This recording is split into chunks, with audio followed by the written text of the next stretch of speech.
Hello, and welcome to Every Persona Explained, where we take a look at the origin and representation of every persona.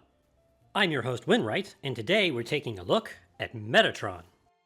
Metatron, known as that one, is an angel in some Abrahamic traditions where he is a heavenly scribe, and known as the voice of God and the angel of contracts. And he is very unclear.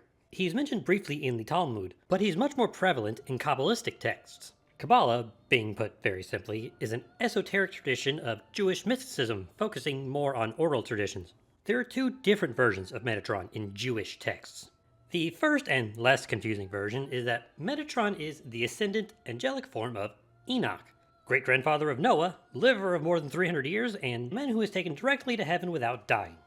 Here's the thing though, this tradition is apocryphal, meaning it's not canon to modern Jewish or Christian traditions. The other tradition comes from the Talmud, a record of debates on rabbinic law and philosophy, and has Metatron as an angel, teacher, and scribe. Simple enough, which should raise some red flags because things are never cut and dry like that. In the Sanhedrin, which I'm pronouncing wrong, a section from the Talmud that deals with judicial teachings, it states that Metatron's name is like the name of his master, and appears that at some point there was a belief that Metatron was not an angel but a god as well. There's a concept in early Jewish Gnosticism of a sort of dual divinity. It may be that Metatron comes from this belief. In the voice of God tradition, it is believed that whenever someone hears the voice of God, it's through Metatron that they're actually hearing it. In the other tradition, there is a story about Metatron being punished for sitting in the presence of God, or turning his back to God, which is a no-no apparently. But Metatron had permission to do that because, he's a scribe and writing stuff down while standing is difficult. The guy that punished him, a man named Elisha, or Aher, was punished for this action, causing him to go astray and give up on his faith. So that's the confusing angel, Metatron. So how's he represented in game? I have no idea. I wasn't able to find a physical description anywhere in any of the traditional texts. The SMT wiki says he had 36 wings, and other descriptions claimed he let off a very bright light. He's an angel, I knew the physical aspect would be a pain. What we have here is a depiction of an angel that I refer to as the modern traditional angel, being basically just a person with wings. He's wearing a white outfit, white being symbolic of purity would fit well with him being an angel. His outfit has a cross on it, which I don't need to explain because that's literally the symbol of Christianity. But it is a little odd that they would pick a cross since he has little to no connection to the Christian faith. He has a robotic look, which might be referential to Enoch going to heaven and becoming reborn as an angel, moving from one form of life to another.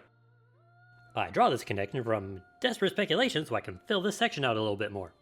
Metatron is in the Sun Arcana in P3, Aeon in FES Portable and Reloaded, Judgment in the 4s and Q1, and Justice in the 5s and Q2. That's a lot of Arcana. Sun sort of works. It has a lot of generally positive meanings and Dude and Angel, which are generally viewed as positive. Aeon is special. Aeon does not appear in the standard tarot deck. Instead, it comes from the Thoth tarot deck, developed by Aleister Crowley, a 20th century occultist, novelist, and general madman, who we don't have time to talk about today, but I highly recommend you look into. In this deck, it takes the place of the Judgment Arcana, and it seems to have basically the same meanings, but I'm far from an expert on this sort of esoterica, so if anybody is knowledgeable about the Thoth deck, let me know. Speaking of, Judgment is interesting since it has meanings like awakening and renewal, which could be reflections of the Enoch to Metatron story. Justice is a decent fit as well, as it can mean accountability and honesty. Metatron being a scribe means he records things, and if there's a record of your activities, you can be more easily held accountable. His movesets are really good. In the 3s, he gets light and almighty moves because Angel, but specifically he gets God's Hand, Divine Judgment, and Salvation. While they aren't specifically his thing, with how close he's supposed to be with the big man himself, they work really well. P4 keeps light and almighty moves, but switches the others out for Heaven's Blade. Again, his proximity makes it work, and the P5s and Qs are just more of the same. Much like his moves, his trait Martyr's Gift isn't all that specific to him, but more to his vibe. His items in the 5s are confusing.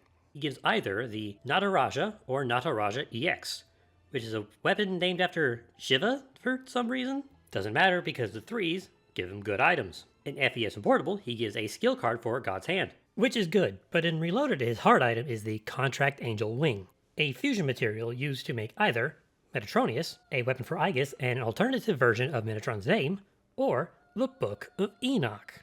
Not only is this referencing the Enoch tradition, but also the Book of Enoch, an apocryphal apocalyptic text not considered canon in most Jewish and Christian traditions.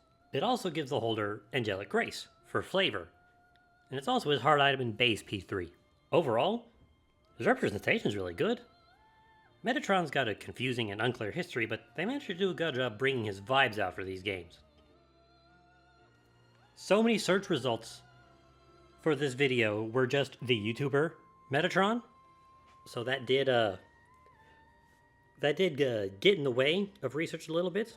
Also, finding any traditional information on this guy was really difficult. I did find this one book that apparently just has a bunch of information about a bunch of angels, and it's by this guy who's a rabbi, so he got some credit for the field. Unfortunately, I couldn't find a digital version of it, and even if I could, it's in Hebrew, which I don't read, so it wouldn't have helped anyways.